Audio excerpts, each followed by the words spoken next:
Assalamualaikum warahmatullahi wabarakatuh. Kepada Bapak dosen yang terhormat, izinkan kami untuk mempresentasikan hasil diskusi kami mengenai aliran Jabariyah dan Qadariyah.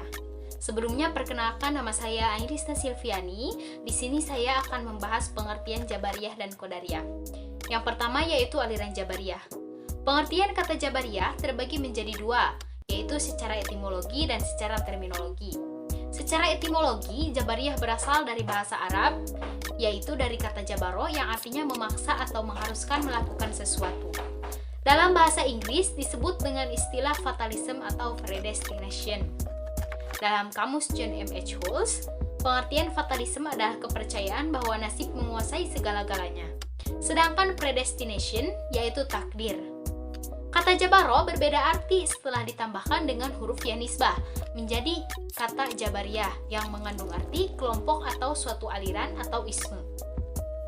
Secara terminologi, Jabariyah adalah menolak adanya perlakuan dari manusia dan menyadarkan semua perlakuan kepada Allah Subhanahu wa taala. Kata lainnya yaitu manusia melakukan perbuatan dalam unsur keterpaksaan atau majbur. Dari definisi ini dapat kita artikan bahwa perbuatan manusia sudah ditentukan oleh qada dan qadarnya Allah. Untuk selanjutnya yaitu pengertian dari aliran Qadariyah. Kata Qadariyah itu sendiri terbagi menjadi dua, yaitu secara etimologi dan secara terminologi. Pengertian secara etimologi yaitu berasal dari bahasa Arab, dari kata qadaro yang berarti kemampuan dan kekuatan. Adapun pengertian secara terminologi yaitu suatu aliran yang percaya bahwa seluruh tindakan manusia tidak ada campur tangannya oleh Allah.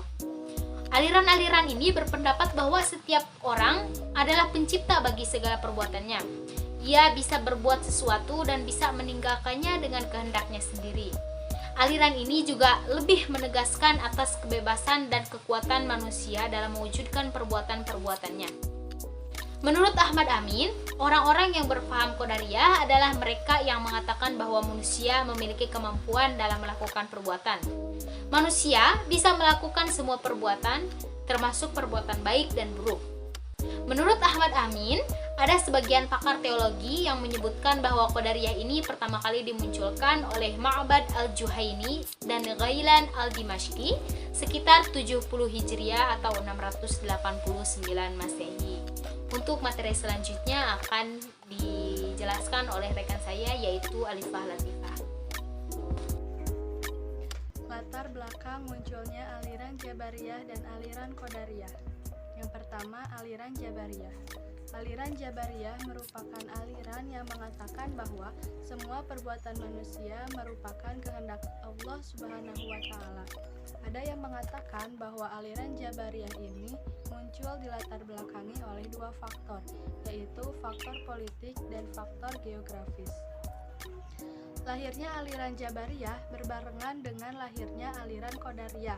Namun pada saat itu, aliran Jabariyah belum terkenal dan belum berkembang pesat seperti aliran Qadariyah, yaitu sekitar tahun 2 Hijriah. Berawal dari ketidakberdayaannya bangsa Arab menghadapi cara memimpinnya Muawiyah bin Abi Sufyan yang berasal dari Bani Umayyah. Mereka memasrahkan diri mereka kepada Allah dan berargumen bahwa semua yang terjadi pada diri mereka itu kehendak Allah Subhanahu wa taala tanpa adanya campur tangan dari manusia itu sendiri.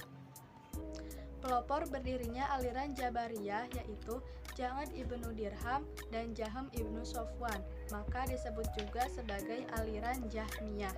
Sebagian ulama juga berpendapat bahwa Dirar ibnu Al-Amr termasuk ke dalam pelopor berdirinya aliran Jabariyah. Ja'ad ibnu Dirham merupakan bagian dari Bani Hakim yang bertempat tinggal di Damaskus. Beliau meninggal dunia dipancung oleh gubernur Kufah bernama Khalid. Kemudian Jahm ibnu Sofwan, beliau termasuk ke dalam Bani Rasib yang bertempat tinggal di Kufah. Jahm ibnu Sofwan merupakan sosok yang cakap dalam berorator atau berpidato, apalagi dalam menyeru manusia agar beribadah kepada Allah Subhanahu wa taala. Beliau juga termasuk pihak yang menentang terhadap Muawiyah bin Abu Sufyan. sehingga beliau meninggal dunia saat mengikuti perang melawan Bani Umayyah di Marwan. Setelah meninggalnya para pelopor pendiri aliran Jabariyah, kemudian diteruskan oleh pengikut-pengikutnya yang kemudian akan mengarah kepada aliran Asy'ariyah. Dalam sejarah teologi Islam dikatakan bahwa Ja'ad ibnu Safwan merupakan pendiri dari aliran Jabariyah, sementara Jaham ibnu Safwan merupakan orang yang mengembangkan dan juga yang menyebarkan aliran Jabariyah ke daerah Tirmiz dan Balkh. Sebagian ulama juga ada yang mengatakan bahwa Ja'ad ibnu Dirham merupakan pendiri dari aliran Jabariyah yang ekstrim atau murni, sementara aliran Jabariyah yang moderat itu didirikan oleh Dirar ibnu al-Amr. Faktor geografis juga mempengaruhi timbulnya aliran Jabariyah. Bangsa Arab sudah mengenal sejak dahulu mengenai aliran Jabariyah, namun hanya dalam bentuk paham, bukan dalam bentuk golongan. Bangsa Arab yang bertempat tinggal di padang pasir yang tandus dan sangat panas, juga jauh dari pengetahuan, membuat mereka memasrahkan semuanya kepada Allah Subhanahu wa Ta'ala dan berargumen bahwa semua yang mereka dapatkan adalah kehendak dari Allah Subhanahu wa Ta'ala semata.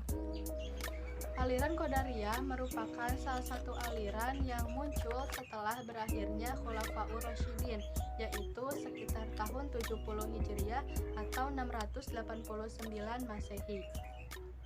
Ada yang mengatakan bahwa aliran Qadariyah muncul dilatar belakangi oleh faktor politik yang pada saat itu dipimpin oleh Muawiyah bin Abi Sufyan yang berasal dari Bani Umayyah. Cara beliau memimpin banyak tidak disukai oleh para ulama. Beliau pernah juga mencaci maki Ali bin Abi Thalib yang telah wafat pada saat dia berpidato dan berkhutbah. Untuk menutupi kesalahannya, Muawiyah bin Abi Sufyan berargumen bahwa semua yang ia perbuat itu adalah kehendak dari Allah Subhanahu wa Ta'ala.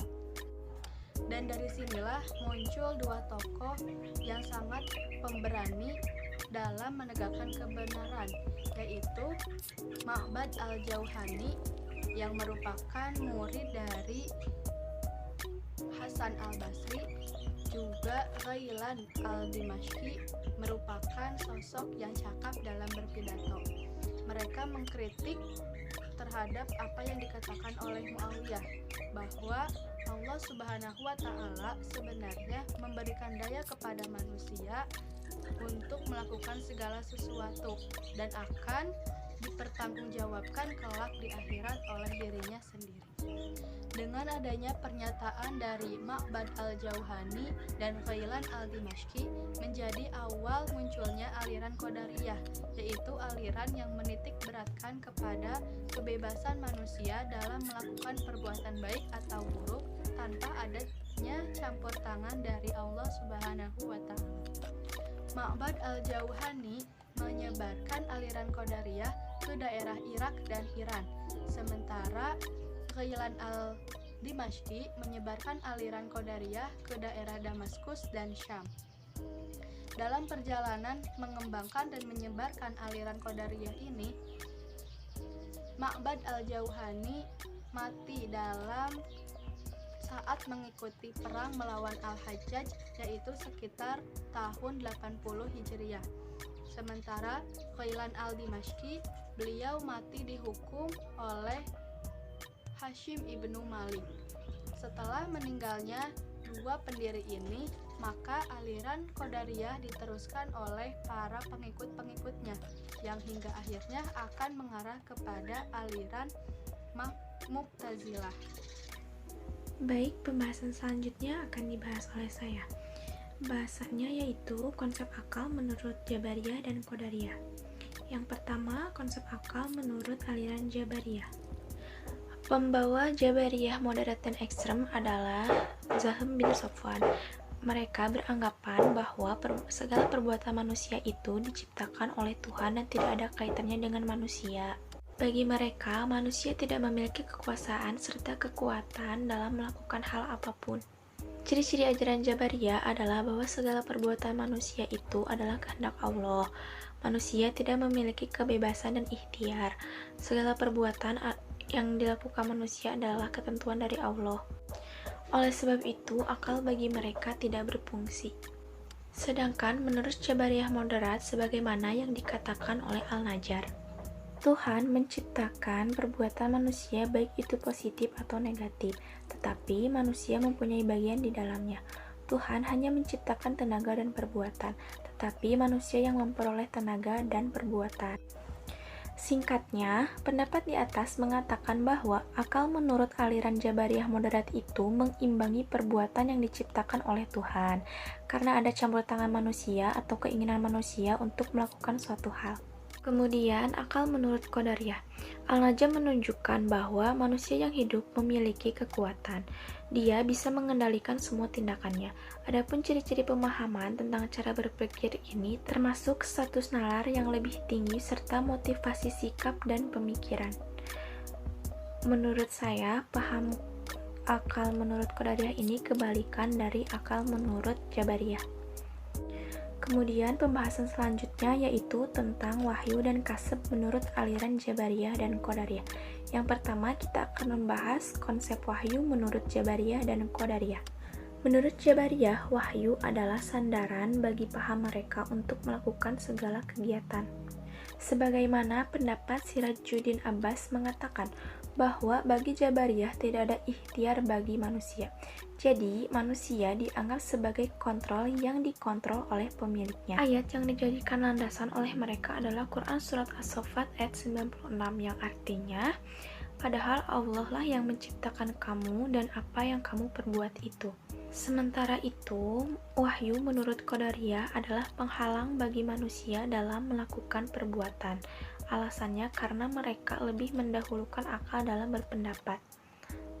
Sebab segala perbuatan tergantung dari usaha setiap manusia, seperti firman Allah dalam Quran Surat Ar-Ra'd yang artinya, sesungguhnya Allah tidak akan merubah keadaan suatu kaum kecuali mereka yang sendiri merubah keadaan itu. Kemudian pembahasan yang selanjutnya yaitu tentang kasab. Kasab dalam bahasa Arab diartikan juga dengan ikhtiar, yang akar katanya berasal dari kata ihtaro yahtaru ikhtiaran yang artinya memilih. Dengan kata lain, orang yang memilih adalah orang yang berusaha, karena kita dalam memilih itu adalah usaha untuk memutuskan dan menetapkan suatu keputusan. Dari paham Jabariyah yang mengatakan bahwa segala perbuatan itu adalah dari Tuhan, maka kasab di sini bisa diartikan juga usaha. Dari anggapan di atas muncul paham Jabariyah yang berbeda. Ada yang menerima pendapat tersebut yaitu Jabariyah moderat dan ada yang menolaknya yaitu Jabariyah murni. Sedangkan menurut Qadariyah, pendapatnya terdapat dalam kitab Fath al-Majid karya Imam Nawawi. Beliau mengatakan ada 4 mazhab diantaranya Mu'tazilah yaitu Qadariyah sendiri yang berpendapat bahwa manusia menciptakan sendiri perbuatannya yang ikhtiar atau kasab. Jadi definisi kasab menurut Qadariyah adalah kasab manusia diciptakan oleh kemauan manusia itu sendiri. Untuk pembahasan selanjutnya akan dibahas oleh Dia Putri. Bismillahirrahmanirrahim. Di sini saya akan menyampaikan materi tentang pendidikan Islam dalam perspektif aliran Jabariyah dan Qadariyah. Pendidikan Islam adalah pendidikan yang dilaksanakan berdasarkan ajaran Islam. Karena ajaran Islam berdasarkan Al-Quran, Sunnah, pendapat ulama, serta warzah sejarah. Oleh karena itu, pendidikan Islam pun mendasarkan diri kepada hal-hal tersebut. Proses pendidikan merupakan proses pengembangan segala potensi yang dimiliki oleh manusia. Meskipun dalam Islam terdapat beberapa pandangan mengenai pendidikan Islam. Paham Qadariyah menilai bahwa pendidikan akan berhasil dengan baik jika manusia bersungguh-sungguh dalam menanamkan nilai Islami di kehidupannya. Namun, paham Jabariyah memandang bahwa pendidikan itu sendiri tidak terlalu berpengaruh, sebab berhasil tidaknya suatu pendidikan sudah ditentukan oleh Allah Subhanahu wa Ta'ala. Paham Qadariyah itu sendiri pertama kali dimunculkan oleh seorang tabai bernama Ma'bad al-Juhaini. Sejarahnya, beliau pernah berguru kepada Hasan al-Basri, sehingga beliau termasuk orang-orang yang dapat dipercaya. Dan juga oleh seorang orator yang berasal dari Damaskus bernama Ghailan al-Dimashqi. Mereka menyebarkan pemahaman ini ke daerah seperti Irak, Damaskus, dan Syam. Adapun corak pemahaman Qadariyah lebih mengedepankan sikap rasionalitas, otoritas akal yang berperan sangat aktif dalam perbuatan manusia tanpa adanya campur tangan Tuhan. Jadi, perbuatan manusia menurut paham Qadariyah ialah manusia berhak memilih dan bebas melakukan perbuatan yang baik maupun yang buruk, sebab Allah Subhanahu wa Ta'ala telah menciptakan keduanya. Jadi, jika manusia melakukan hal baik, maka ia akan mendapatkan balasan yang baik. Begitu pula jika ia melakukan hal yang buruk. Jalan mengenai pendidikan Islam, seorang tokoh besar Islam bernama Ibnu Sina pernah berkata bahwa seorang anak telah mempunyai kemampuan-kemampuan alamiah dari dalam dirinya. Akan tetapi, mengandalkan kemampuan tersebut tidaklah cukup untuk mendidik seseorang. Harus ada faktor-faktor pendukung lainnya. Ini berarti bahwa manusia diberikan kebebasan dengan menggunakan akal pikirannya untuk menentukan jalan hidupnya. Disinilah peran pendidikan Islam dalam mengajarkan berbagai hal agar menjadi kebiasaan yang baik. Dan tentunya faktor lingkungan sosial menjadi peran yang sangat penting dalam memberikan pengaruh pada kebebasan diri atau pikiran manusia dalam memilih atau memperkuat sesuatu. Faktor lingkungan pendidikan Islam berfungsi agar proses pendidikan berjalan dengan aman, tertib, dan berkelanjutan. Dengan demikian dapat dipahami bahwa untuk memenuhi proses pendidikan manusia dibutuhkan adanya faktor lingkungan masyarakat. Masyarakat yang dimaksud adalah masyarakat yang dapat menerima hal-hal yang positif atau baik. Yang kedua adalah paham Jabariyah. Adapun paham Jabariyah pertama kali dimunculkan oleh seseorang bernama Al-Jad bin Dirham, akan tetapi disebarluaskannya oleh seseorang bernama Jambi Safwan karena beliau pandai untuk menyeru orang ke jalan yang benar, yaitu jalan Allah Subhanahu wa Ta'ala. Adapun corak pemikiran pemahaman Jabariyah menganggap perbuatan manusia dilakukan oleh Tuhan dan manusia hanya menerima. Manusia hanya menerima perbuatan bagaikan gerak tak sadar yang dialaminya.